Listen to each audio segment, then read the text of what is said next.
প্রিভিয়ার্স আগামী পর্বে আমরা দেখব মনি ওর দাদিকে ধরে কেঁদে দেবে যে দাদি, আমি আর মাশরাফি জুনিয়র হতে পারলাম না, আমার নিজের কোনো পরিচয় আমি তৈরি করতে পারলাম না, আমি হেরে গেলাম। কিন্তু আসলেই কি মনি হেরে যাবে? মনি কি হেরে যাওয়ার পাত্র? না, মনি হারবে না। তার কারণ হলো এদিকে সাগরের কথায় উদ্বুদ্ধ হয়ে তুতুল মনির পক্ষে কাজ করা শুরু করে দিয়েছে। তার কারণ হলো সাগরকে বুঝিয়েছে তোমার মা যেটা মনির সাথে করেছে এটা অন্যায়, আর তুমি যদি এটার প্রশ্রয় দাও তাহলে এর পরিণাম ভালো হবে না, এর ফল তোমাকে ভোগ করতেই হবে, আর সেটা হবে ভয়ানক। তো তুতুল এই কথায় একটু ভয় পেয়ে সাগরের পক্ষ নিয়ে মনির জন্য কাজ করতে যাচ্ছে। তো তুতুল কি করলো? তুতুল ওর মার সাথে ভালো সেজে অনেক কথা বলল এবং মনির সাথে কী হয়েছে সেটা জানতে চেয়েছে। আর এখানে রাহেলা ম্যাম অনেক চালাক লোক। সে চালাক হলেও মেয়ের চালাকি ও বুঝতে পারে না যে ওর মেয়ে গোপনে লুকিয়ে লুকিয়ে ওর কথা ভিডিও রেকর্ড করতেছে।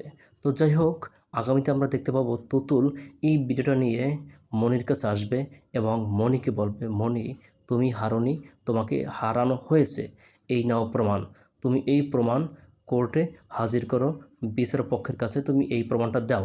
এখানে সমস্ত প্রমাণ আছে যে আমার মা রাহেলা বেগম তোমাকে মেডিসিন দিয়েছে এবং সেই মেডিসিনের কারণে তোমার পজিটিভ আসছে, আর সেজন্যই তুমি জাতীয় দলে চান্স পাওনি। এর পিছনে তোমার কোনো হাত নাই, হাত আছে আমার মা এবং হলো বিগ বস। আর এই প্রমাণটাই মনি টিমের কাছে দিবে এবং বিচারকদের কাছে দিবে। তখন মনি পার পেয়ে যাবে। না, মনির সাথে ষড়যন্ত্র করা হয়েছে। আর এর সাথে কে আছে? এর সাথে আছে রাহেলা ম্যাম, কোর্স এবং বিগ বস, যেটাকে মনি অনেক আগেই কিন্তু একবার দৌড়িয়ে দিয়েছিল ছোট থাকতে মাঠে বসে। তো আমরা আগামীতে এটাই দেখব। প্রিভিয়ার্স যদি এমনটাই হয় তাহলে কেমন হবে অবশ্যই কমেন্টে জানাবেন।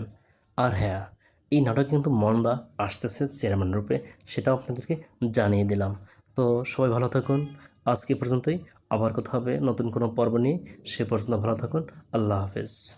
প্রিভিয়ার্স আগামী পর্বে আমরা দেখব মনি ওর দাদিকে ধরে কেঁদে দেবে যে দাদি, আমি আর মাশরাফি জুনিয়র হতে পারলাম না, আমার নিজের কোনো পরিচয় আমি তৈরি করতে পারলাম না, আমি হেরে গেলাম। কিন্তু আসলেই কি মনি হেরে যাবে? মনি কি হেরে যাওয়ার পাত্র?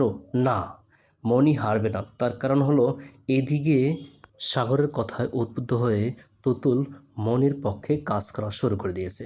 তার কারণ হলো সাগরকে বুঝিয়েছে তোমার মা যেটা মনির সাথে করেছে এটা অন্যায়, আর তুমি যদি এটার প্রশ্রয় দাও তাহলে এর পরিণাম ভালো হবে না, এর ফল তোমাকে ভোগ করতেই হবে, আর সেটা হবে ভয়ানক। তো তুতুল এই কথায় একটু ভয় পেয়ে সাগরের পক্ষ নিয়ে মনির জন্য কাজ করতে যাচ্ছে। তো তুতুল কি করলো? তুতুল ওর মার সাথে ভালো সেজে অনেক কথা বলল এবং মনির সাথে কী হয়েছে সেটা জানতে চেয়েছে। আর এখানে রাহেলা ম্যাম অনেক চালাক লোক। সে চালাক হলেও মেয়ের চালাকি ও বুঝতে পারে না যে ওর মেয়ে গোপনে লুকিয়ে লুকিয়ে ওর কথা ভিডিও রেকর্ড করতেছে।